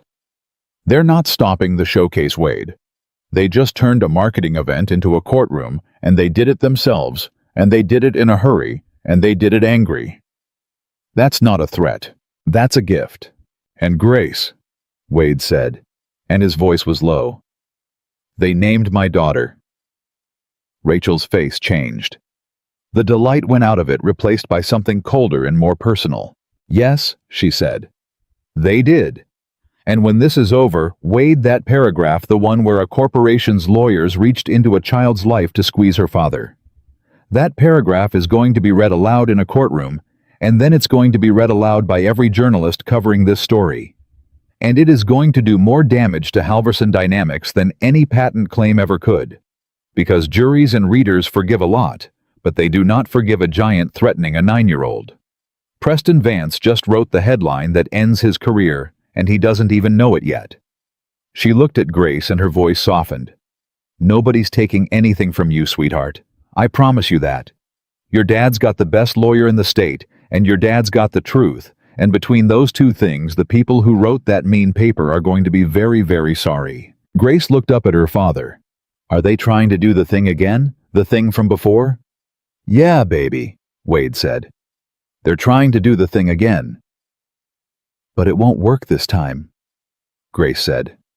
It wasn't a question quite. It was a 9-year-old checking the load-bearing beam of her whole world. Wade knelt down and looked her in the eye. You remember what I told you, he said. 2 weeks ago on the driveway. You remember what I promised you. You said you'd get our name back, Grace whispered. The real one, the good one. And do I break my promises to you? No. No, Wade said. I don't, not ever. So you hold on to that. It might get loud, Gracie. It might get real loud these next few days. But you and me, we already know the loud thing was never the answer. So we're gonna stay quiet, and we're gonna stay steady, and we're gonna let the truth do what the truth does. Okay. Grace threw her arms around his neck, and Wade held her, and over her shoulder, he looked at Rachel Bennett, and the look on his face was not the look of a broken man anymore. It was the look of a man with something to fight for, and at last, the weapons to fight with. Tell me what you need me to do, he said. What Rachel needed was for the injunction hearing to happen fast, and Halverson in their arrogance had already made that possible by filing on an emergency basis. They wanted the Ferrari stopped before the showcase, which meant they needed a ruling within 2 weeks, which meant a hearing within days. Rachel filed her response the next morning, and she did something that made Serena's general counsel physically wince when he read it. She didn't just contest the injunction. She counterclaimed. She asserted in a public filing that Wade Coleman was the original and true inventor of the technology Halverson had patented, that Halverson had obtained the patent through fraud, that Wade's termination 6 years earlier had been engineered to remove him as an obstacle, and that Halverson had in the preceding months conspired to surveil Wade Coleman and to manipulate the Marchetti restoration for the purpose of suppressing evidence of that fraud. You just told them everything we have, Serena said, staring at the filing. You showed them our whole hand. I showed them enough of our hand to make them panic, Rachel corrected. Not the valve, not Danny's confession, not the metallurgical dating, not the flaw in their own patent that proves they copied prototype hardware. Those are the cards I keep. But I told them the shape of the fight, Serena, on purpose, because I want Preston Vance to spend the next 4 days terrified. I want him making phone calls. I want him doing something stupid. Scared men in a hurry make mistakes, and every mistake he makes between now and the hearing is another exhibit for me. She looked up. And there's one more reason. The moment that counterclaim was filed, this stopped being a private dispute Halverson could bury with a settlement and a non-disclosure. It's public record now. A journalist is going to find it. Probably already has. And once the press has the shape of the story forgotten engineer stolen patent billionaire's Ferrari, a company that framed him, Preston Vance loses the one weapon that ever worked for him. The dark. He can't fight this in the dark anymore. I just turned the lights on. She was right about the journalist. 2 days before the hearing, a reporter named Delia Okafor from one of the big automotive trade publications called Rachel's office, and then called Serena's, and then having gotten nowhere with either, did what good reporters do, and found Wade Coleman's garage on her own. She showed up on a Tuesday afternoon, and Wade, who had been warned by Rachel to say absolutely nothing to the press, opened his door to find a sharp-eyed woman with a recorder already in her hand. Mr. Coleman, she said. Delia Okafor, I've read the filing. I've read the Halverson patent. I've read your old personnel records, the ones from when you were fired. And I've got a story that doesn't add up, and I think you're the only person who can make it add up, and I think you've been waiting 6 years for somebody to ask. She looked at him steadily. So I'm asking, what really happened to you at Halverson Dynamics? Wade stood in his doorway and thought about Rachel's instruction to say nothing. And then he thought about 6 years of saying nothing. I can't talk about the case, he said. My lawyer would have my head. But you should come in out of the cold, Ms. Okafor, and you should meet somebody. He brought her into the garage, and there, under the work lights, sat Aldo Marchetti's Ferrari, red as wine, gleaming alive. Delia Okafor stopped in the doorway and looked at it, and Wade watched a hardened reporter go briefly, helplessly soft, the way everyone did when they saw that car. 17 engineers said this couldn't be fixed, Wade said quietly. The best in the world. I'm not going to tell you anything about the case, but I'll tell you this because it's just true, and anybody can verify it. That car runs, right now. And it runs because of one small part, a part I designed a long time ago, before a company decided my name was worth less than the thing I'd built. He looked at her. You want the story that doesn't add up? Turn the key yourself. Listen to it. And then ask yourself why a man who could build the thing that makes that engine sing is fixing minivans in a garage outside Detroit while another man's name is on the patent. He stepped back. That's all I've got. The rest my lawyer will tell you when the time's right. But you wanted to know what really happened to me. He nodded at the car. That did. That's what happened to me. I built something beautiful, and somebody else took the credit, and it cost me everything. And it's been sitting in engines all over the world for 6 years, running perfectly, keeping its mouth shut, just like they wanted me to. Delia Okafor looked at the Ferrari for a long moment. Then she turned off her recorder. Off the record, she said. Just between us. Are you going to win? Wade Coleman looked at the car his hands had brought back to life, and he thought about the valve sealed in Rachel Bennett's bag, and Danny's confession on the recorded line, and the flaw in Halverson's own patent that proved the theft, and his daughter asleep in the house who'd made him promise. And for the first time, he let himself say it out loud to another human being. Yeah, he said. I think I am. The story ran the morning of the hearing. Delia Okafor had honored her word and printed nothing about the case itself. No valve, no confession, no legal strategy. She'd printed something more dangerous. She'd printed the human story. A profile. A forgotten engineer in a Detroit garage. A single father. A man who'd built something the whole industry used every day, fixing other people's cars for $100 and letting them pay half now and half later. She'd printed a photograph of Wade standing next to the resurrected Ferrari with grease on his hands and his daughter half hidden behind his leg. She'd printed the fact, verifiable and unglamorous, that 17 of the world's best engineers had failed to fix a car that a broke mechanic outside Detroit had brought back to life. And she'd ended with a single question aimed at no one and everyone. How does a man like this end up here? By the time Wade Coleman walked into the courthouse that afternoon in the one suit he owned, the story had been shared 100,000 times. And Preston Vance, it turned out, could not help himself. Because Rachel had been right about scared men and mistakes, and the biggest mistake was already made.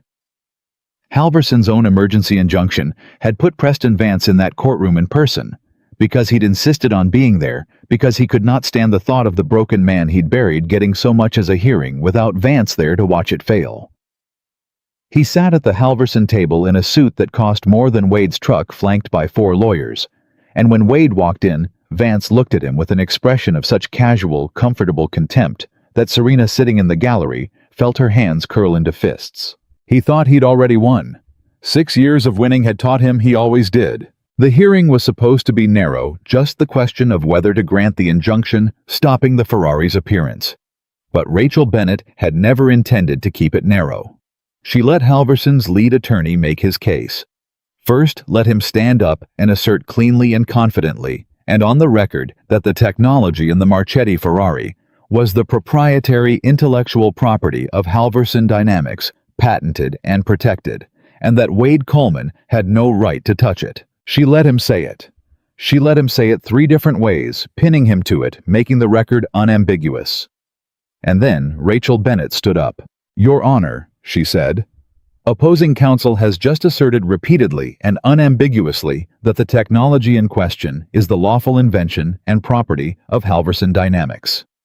I'd like to test that assertion, because the entire basis for this injunction, every claim of breach, every demand for damages, the reference opposing counsel saw fit to make to my client's 9-year-old daughter, all of it rests on the premise that Halverson owns this technology. She walked to her table and lifted her canvas bag. "I have here a small component. It was removed 2 weeks ago from the engine of the 1962 Ferrari, restored privately over 20 years by the late Aldo Marchetti. A restoration documented by receipts, photographs, and insurance appraisals. I've entered into the record." The removal was performed on camera, witnessed and sealed by an independent metallurgist from the State University, whose analysis dates the component's manufacture to a period predating Halverson's patent filing by no less than 4 years. She held up the evidence pouch and scratched into the side of this component. "Your Honor, are the initials WC. My client had a documented habit noted twice in his Halverson personnel file, which I've also entered into the record, of marking his prototype hardware in exactly this way. A habit his supervisors repeatedly told him to stop." The Halverson table had gone very still. "But that's not even the strongest evidence, Your Honor," Rachel continued, and now her voice had the quiet, terrible momentum of an avalanche that's already started. "Because a signature can be disputed. So let me show the court something that cannot." She laid 2 enlarged documents on the easel. On the left, the cross-sectional diagram from Halverson's own patent filing. On the right, a page from my client's personal design journal dated 2 years before that filing. They are, as the court can see, identical, except for one thing. My client's journal contains a design flaw in the valve seat geometry, an error which he identified and corrected 3 pages later, also dated. The corrected version is superior. It is the version any competent engineer would build. And yet Halverson's patent, she tapped the left-hand document, contains the flaw, the uncorrected error, the version my client threw away. She turned to face the Halverson table. There is only one way for Halverson Dynamics to have obtained a design containing an error that existed only in a discarded early draft and in the physical prototype hardware built from it. They copied the hardware. They never had the finished design, because the finished design lived in my client's private journals, the ones they didn't think to confiscate from a man they assumed was too broken to ever fight back. They patented a rough draft, Your Honor. And a rough draft cannot be independently invented, because by definition it is a copy of something that came before. The silence in the courtroom was total. Preston Vance had stopped looking contemptuous. He was leaning forward, and he was whispering furiously to his lead attorney. And the lead attorney was not whispering back, because the lead attorney was a competent man who had just watched the foundation of his entire case turn to sand, and who understood, as Vance did not yet fully understand, that the injunction was the least of their problems now. "Your Honor," Rachel said, "opposing counsel came before this court to stop a car from being shown at an auto show. In doing so, they were required to assert ownership of technology that I can now demonstrate through physical evidence, forensic dating documentary comparison, and the sworn testimony of witnesses was invented by my client and taken from him through fraud. I would respectfully suggest that this hearing has become about something considerably larger than an injunction. And I have one more witness whose testimony bears directly on how exactly this Ferrari came to be steered toward my client's garage in the first place, a man named Daniel Reyes, currently under retainer to Halverson Dynamics, who I believe opposing counsel will not want to see take the stand." At the Halverson table, Preston Vance's face had gone from red to a sick, bloodless white, and Wade Coleman, sitting quietly beside his lawyer in the one suit he owned, watched the man who had taken everything from him finally understand that the broken thing he'd buried 6 years ago had spent all that time in the dark, patiently, quietly becoming exactly the weapon that would bury him. Wade didn't smile. He'd waited 6 years, and now that it was here, it didn't feel like triumph. It felt like the moment an engine that everyone swore was dead finally at long last caught and roared. The judge did not grant the injunction. She did something far worse for Halverson Dynamics. She denied it from the bench in under a minute, and then, looking over her glasses at the 4 lawyers at the Halverson table, she said that in 30 years, she had rarely seen a party come before her seeking to stop something and instead succeed only in exposing themselves, and that she was referring certain matters raised in the counterclaim, specifically the allegations of fraud and the sworn confession Ms. Bennett had proffered to be heard on their merits on an expedited basis, and that she strongly suggested Halverson Dynamics retain different counsel for what was coming, because the counsel they had were about to be witnesses. Preston Vance walked out of that courtroom, a dead man walking, and he knew it, and the only person who didn't seem to know it was Vance himself, right up until the moment he made his final mistake. He caught Wade in the hallway outside. His lawyers were trying to steer him toward the elevators, but he shook them off and crossed the marble floor to where Wade stood, with Grace's hand in his. Grace had insisted on coming, had sat in the gallery next to Serena in her best dress, had watched the whole thing with her father's own careful, watchful eyes, and Preston Vance stopped a foot away from a man he'd spent 6 years trying to erase, and hissed low so the reporters drifting toward them wouldn't hear. "You think you've won something? You think this changes anything? I have more money than you'll ever see, Coleman. I'll bury you in appeals for the next decade. Mr. Vance?" Wade's voice was quiet, level. He didn't step back. He didn't raise it. "There's a 9-year-old holding my hand. Choose your next words like she's your own." Vance looked down. He saw Grace.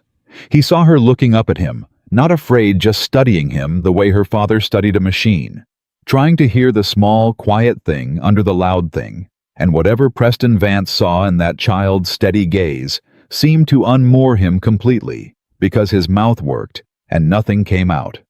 And in that silence, Delia Okafor's recorder, held discreetly at her side, caught every word that had already been said. "You put her in a legal document," Wade said, still quiet. "That paragraph about my dependent minor. You reached into my little girl's life to try to squeeze me. I've thought a lot about what I'd say to you if I ever got the chance. 6 years of thinking about it." He shook his head slowly. "And now you're standing here and I don't have a speech. I just feel sorry for you. Because you had everything, Vance. You had money and a title and a patent that made you rich, and you spent it all, every bit of it, being terrified of one broke mechanic in a garage. You could have just let me go. I was gone. I was fixing minivans. I'd made my peace with it. But you couldn't stand it, could you? You had to make sure I stayed buried. And that's the thing you never understood." Wade's eyes didn't waver. "A man who's already lost everything has nothing left for you to threaten. You didn't wake me up, Vance. Your own fear did. You dug me up because you couldn't stand the thought of me sleeping." Preston Vance had no answer. There wasn't one. He turned and walked to the elevators, with his career collapsing behind him, one step at a time, and he never once looked back. And the last thing Wade Coleman ever saw of the man who'd taken his life was the back of an expensive suit disappearing between 2 closing doors. Grace tugged his hand. "Dad, was that him? The loud thing?" Wade looked down at her. "Yeah, baby, that was the loud thing. He wasn't even that scary." "No," Wade said, and something in his chest that had been clenched for 6 years finally fully let go. "No, he wasn't. They never are once you finally get quiet enough to really hear them." The legal war that followed took the better part of a year, but it was never truly in doubt after that afternoon in the hallway. Danny Reyes testified, and his confession, the surveillance. The payments, the deliberate steering of the Marchetti restoration toward a man Halverson believed was too broken to fight, turned an intellectual property dispute into something with the smell of criminal conspiracy on it.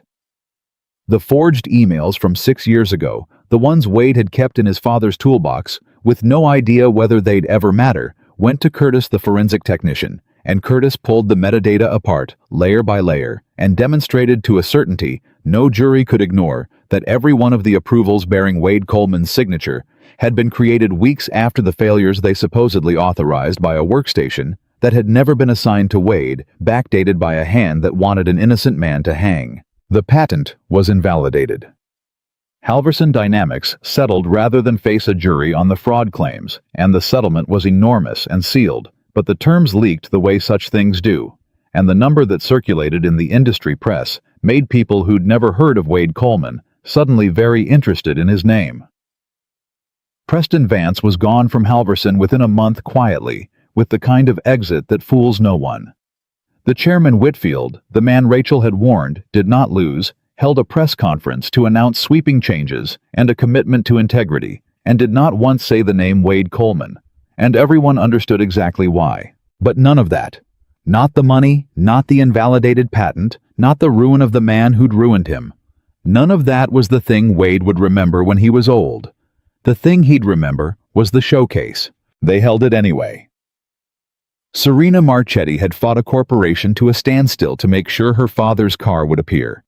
And appear it did 3 weeks after the hearing, in a vast hall filled with 3,000 people, and every camera in the automotive world. There were cars there worth more than small nations. There were legends of the industry walking the floor. And when the lights came up on the center stage, there sat Aldo Marchetti's 1962 Ferrari, red as wine, the last thing a great man ever built with his own hands, gleaming under the lights alive. Serena walked out onto that stage in front of 3,000 people, and she was not the composed billionaire who'd stepped out of the Mercedes into Wade's garage 2 months before. She was something more than that now. She took the microphone, and she looked out at the crowd, and she let the silence stretch until it was almost unbearable. "Most of you know this car," she said. "Or you think you do. You know it's a 1962 Ferrari, one of 9 ever made. You know my father restored it over 20 years. And most of you know that 8 months ago it died in my garage, and that 17 of the finest engineers alive examined it, and that every single one of them told me the same thing." She paused. "It can't be fixed." The hall was silent. "They were wrong," Serena said. "And I want to tell you how I know they were wrong. Not because of a computer, not because of a laboratory, not because of a famous name or an expensive office. This car is alive tonight because of a man who fixes ordinary cars in an ordinary garage outside Detroit. A single father. A man the automotive world threw away 6 years ago, blamed for a failure he didn't cause, robbed of an invention that half the engines in this room depend on." Her voice was steady, and it carried to every corner of the hall. 17 experts looked at my father's car and searched for something dramatic, something worthy of a machine this beautiful. And this man, she gestured to the wings, did something none of them thought to do. He got quiet. He put his hand on the engine, and he closed his eyes, and he listened. And the car told him the truth it had been trying to tell for 8 months. It was never dead. It was never beyond saving. Everyone had simply stopped listening. She turned toward the wings. "My father used to say that a machine remembers the hands that built it," Serena said, and her voice caught, just for a moment, the way it had the very first time. "And I used to think that was just a beautiful thing an old engineer said. But I've watched this man work. I've watched him touch a machine like it was a living thing that was hurt and afraid. And I don't think it's a beautiful saying anymore. I think it's the truest thing my father ever taught me. So let me introduce him to you, not as a mechanic, not as a former employee of anyone, as the man who saved a piece of history and who taught a billionaire that greatness was never about the size of your office or the fame of your name." She held out her hand. "Wade Coleman." Wade walked out onto the stage. He was wearing his one suit and his hands were clean, but you could still see if you looked close the permanent shadow of a lifetime of grease worked into the creases of his knuckles, the mark of a man who worked with his hands and always would. 3,000 people rose to their feet. The sound of it hit him like a wave, and for a second, Wade Coleman, who had spent 6 years being invisible, nearly turned around and walked back into the wings, because a man can get so used to the dark that the light feels like a mistake. But then he found the 2 faces he was looking for in the front row. Rachel Bennett, who did not do feeling, standing and clapping with tears running unashamed down her face. And beside her, in her best dress, up on her toes, so she could see over the seat in front of her, both hands raised over her head, screaming his name at the top of her 9-year-old lungs. Grace. Wade Coleman walked to the center of the stage, and he took the microphone from Serena, and he waited for the ovation to settle, and then he did the thing he'd come to do. "I'm not much for speeches," he said, and his rough voice filled the enormous hall. "I fix cars. That's what I know how to do. So I'll keep it to what I know." He looked out at the sea of faces. 6 years ago, some people decided my name was worth less than a thing I built. And they took it. my work, my career, and then they made sure the world believed the worst about me so I'd stay down. And I'll be honest with you, I stayed down. For 6 years, I fixed minivans, and I told myself that was all I was ever going to be, and I made my peace with it, because peace is what you make when you've stopped believing in anything better. He paused. And then a woman drove her dead father's car across 4 states to a garage nobody had ever heard of, because 17 brilliant men had already told her there was no hope, and she asked me to listen to it. He looked over at the Ferrari gleaming under the lights. "Here's the only thing I really know, and then I'll get off this stage," Wade said. "The whole world is loud. It's loud with people telling you what can't be done and who you're allowed to be and what your name is worth. And the loud thing is almost never the truth. The truth is quiet. The truth is one small part smaller than your fist buried where nobody thinks to look, telling you what's really wrong patiently for as long as it takes until somebody finally cares enough to get quiet and hear it." His eyes found Grace's again in the front row. "I have a daughter. She's 9. Her name is Grace. And for 6 years I was terrified that the thing I was teaching her by staying down was that the takers win. That you build something beautiful and somebody stronger takes it, and there's nothing you can do but keep your head down and fix minivans." His voice went thick, but it didn't break. "I don't have to worry about that anymore, because she got to watch the truth win. She got to watch her dad get his name back, the real one, the good one, the one I promised her I'd get back. And I want to say to every person out there who's been thrown away, everybody who's been told they're finished, everybody who's keeping their head down right now because it hurts too much to hope." He lifted his chin. "You're not dead. You're just waiting for somebody to listen. And if nobody will, then you get quiet and you listen to yourself because the truth is still in there. It's still ticking. It never stopped. They just told you it was over and you believed them." He looked at the Ferrari one last time. "It's not over. It was never over. Everyone just stopped listening." He set the microphone down, and then he walked to the car, his hands knowing the way to it before his feet did, and he slid into the driver's seat of Aldo Marchetti's masterpiece, and in front of 3,000 people, and every camera in the industry, Wade Coleman turned the key. The Ferrari roared. It caught instantly all at once that deep and glorious sound rolling out across the vast hall and rattling in 3,000 chests, an engine that a dead man built and a forgotten man saved, singing like it had never once been silent, like it had only ever been waiting for the right hands and the right ears to bring it home. The crowd went wild, and through the windshield, Wade found his daughter, and Grace was crying and laughing at the same time, and she mouthed something at him across the roar that he couldn't hear but didn't need to, because he'd taught her the words himself. Not the loud thing. The quiet thing. He'd heard it. At last, the whole world heard it too. In the months that followed, everything changed, and nothing did. Serena Marchetti offered him a position special engineering consultant, an office at the company, a salary with more zeros than Wade had ever imagined attaching to his own name. He thought about it for a long time, and then he told her no. "You're turning it down," Serena said. They were standing in his garage, the same single bay, the same sticking door, the same hand-painted sign. "Wade, it's everything you lost. It's the office, the title, the respect. It's what they took from you. It's what they took from the man I used to be," Wade said. "But I'm not him anymore. That guy scratched his initials into steel because he needed the world to know how smart he was." He shook his head. "I don't need that now. I know what I am. My daughter knows what I am. That's the whole list of people whose opinion I lose sleep over."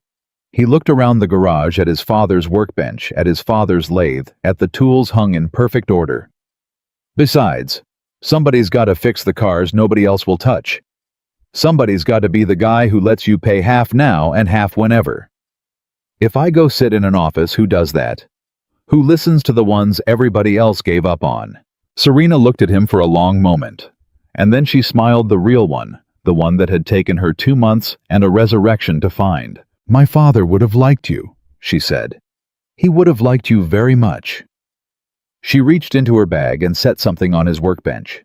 It was a photograph framed.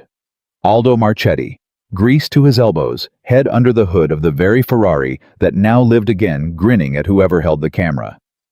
"I want you to have this, because you gave me back more than a car weighed. You gave me back the sound of him. Every time I start that engine, he's there. And that's because of you." She paused at the garage door. "You know what you are. You're proof. You're proof that the thing my father spent his whole life believing was actually true. That greatness doesn't live in the big offices. It lives in the hands of the people who never stop caring wherever they happen to be standing." She looked at the little garage, at the whole modest kingdom of it. "The world needs people like you exactly where you are. Don't you dare leave." She got in her Mercedes and drove away, and Wade Coleman stood in his garage and looked at the photograph of a dead man he'd never met and somehow come to know. And then he set it carefully on the shelf above his father's bench, where he'd see it every day. Grace came out from the house done with her homework and climbed up onto the stool beside him, the way she always had, the way she probably always would. "Was that Serena?" she asked. "Did you take the fancy job?" "Nope." Grace considered this with the gravity she gave to all important matters. "Good," she said finally. "I like it here." Yeah, here you're just my dad." She picked up a wrench and turned it over in her small hands, learning the weight of it the way he'd taught her. "In an office, you'd have to wear a tie." Wade laughed, and it was a real laugh, the kind that came all the way up from the bottom, the kind he hadn't had in him for 6 years, and now seemed to have an endless supply of. "Can't have that," he said. "Not the tie." "Not the tie," Grace agreed solemnly. He put his arm around her, and the two of them sat there in the quiet garage, as the light went gold and then gray outside the sticking door, and somewhere in the city, a settlement was being finalized, and a patent office was correcting its records, and an industry was still talking about the mechanic who fixed the car that couldn't be fixed. But none of that reached the little garage. In the little garage, there was just a man and his daughter, and a workbench his own father had built, and the tools hanging in perfect order, and the long, quiet evening stretching out ahead of them full of ordinary cars that would need fixing and ordinary people who couldn't afford to be turned away. Wade Coleman had lost everything once. He'd been thrown away, buried, told by the whole loud world that he was finished. And he had sat in the dark for 6 years, keeping his mouth shut, letting them believe it exactly like they wanted. But a machine remembers the hands that built it. And a man remembers who he really is, no matter how long they bury him, no matter how loudly they tell him he's dead. The truth doesn't stop being true just because nobody's listening. It just waits, quiet, patient, ticking away in the dark once every single time the engine turns, until the day somebody finally cares enough to lean in close and hear it. They called him a nobody. They called him finished. They said it couldn't be fixed. They were wrong about the car. They were wrong about the man. And in the end, the whole world got quiet and leaned in and finally heard the truth that had been there all along.